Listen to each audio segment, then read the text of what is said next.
Arestado ang kanhi police officer nga dunay kasong rape sa Compostela Valley Province. Ani ang report ni John D. Esteban, exclusive.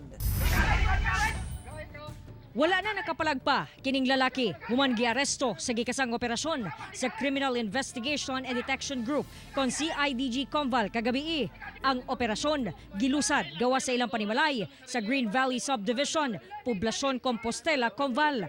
Pinasikat sa warrant of arrest sa kasong rape nga walay girekomendang piyansa. Ang dinakpan na ilhang si Neil John Romeo Carin, kanhing Police Senior Master Sergeant. Si Karin nabutang sa awol status ni atong Hulyo ning tuiga ug na-dismiss sa serbisyo ni atong Agosto 30. Uwahing na-assign si Karin sa Regional Personnel Holding and Accounting Unit. Unang napasakahan og kasong rape ang kanhi pulis sa Compostela apan na-dismiss. Apan giusab daw sa suspect ang maong salaod sa parehong biktima sa Davao City. Rason nga nakasuhan na sab kini og susamang kaso. Ang dinakpan gi-turn over na sa Compostela Municipal Police Station. October last year siya nakasuhan. Then nigawas lang ang warrant niya atong August 6 lang.